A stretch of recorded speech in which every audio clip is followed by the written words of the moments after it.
Why do we love movies? If you are watching this channel right now, then there's a pretty good chance you're an avid moviegoer.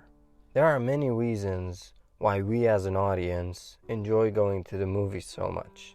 And there are also quite a few reasons as to why we have certain favorite movies, from story to visuals and directing, but also character.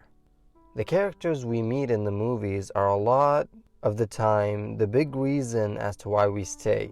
And since characters are so damn important, I wanted to find a certain character to define. Because knowing who the character is, their goal and needs, what makes them tick and what's unique about them is crucial to really relating, resonating with, and also maybe in this case even hating them. That is why I thought about this movie, American Psycho, a very much character-based movie, in the sense that what the character, Patrick Bateman in this sense, feels, thinks about, and does is what drives the story forward. That is why I'm going to be trying to figure out today what makes Patrick Bateman such an immersive and important character. From the lifestyle he adopts to the insane obsession with himself. So before we hop into this video, if you enjoyed it, if you thoroughly enjoyed it, please don't forget to like, subscribe, and hit that bell icon so you can get notified when I come up with new stuff. It all helps. American Psycho is a movie about well, you guessed it, an American psychopath. But no, seriously.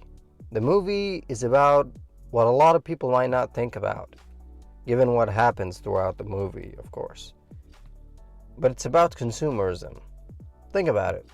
From the opening shots, the intro of the movie explores a lifestyle, a materialistic lifestyle. It begins showing exquisite, unnecessarily little meals one after another, portions getting smaller and weirder the more we go. American Psycho might include a serial killer in it.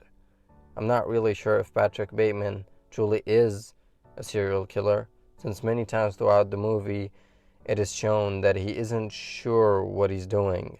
Patrick Bateman is no doubt a psychopath, but that doesn't have to mean he is a killer.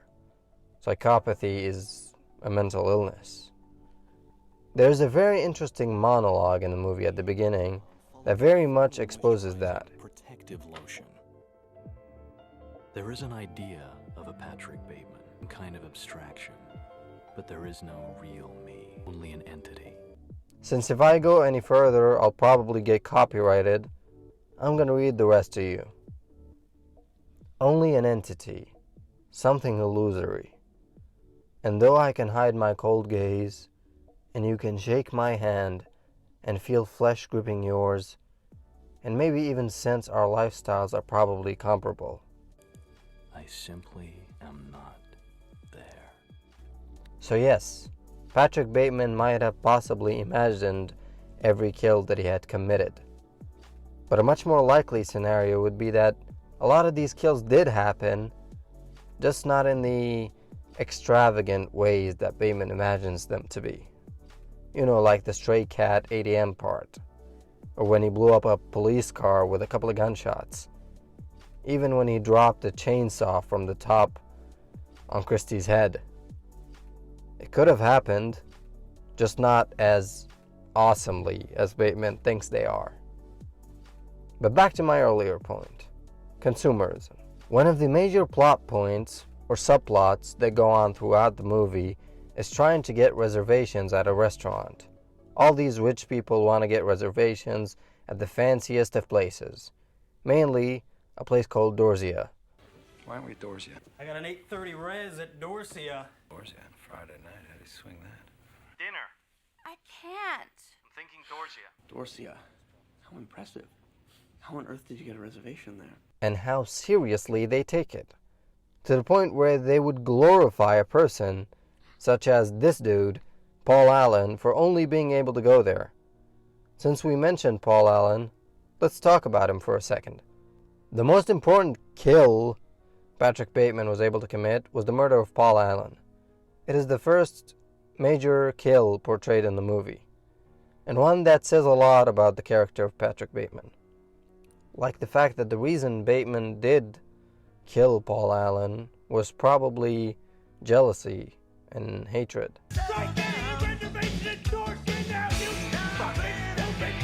That is very much portrayed in this scene where they meet up at a restaurant while Paul Allen is still mistaking Patrick for a guy named Marcus Halberstram. This is a real beehive of activity, Halberstram. This place is hot. Evelyn, great ass. Goes out with that loser Patrick Bateman. What a dork. Another martini, Paul. But more than that, in the business card scene earlier on, which is the real important part of this video, why is that? Well, first of all, let's go over the scene. Right off the bat, Patrick hits a home run with his fake Dorsia reservation and the suit compliment. Then Paul Allen comes into the room and derails everything Bateman did. Firstly mistaking Patrick for Marcus Halberstram, Allen has mistaken me for this dickhead Marcus Halberstram.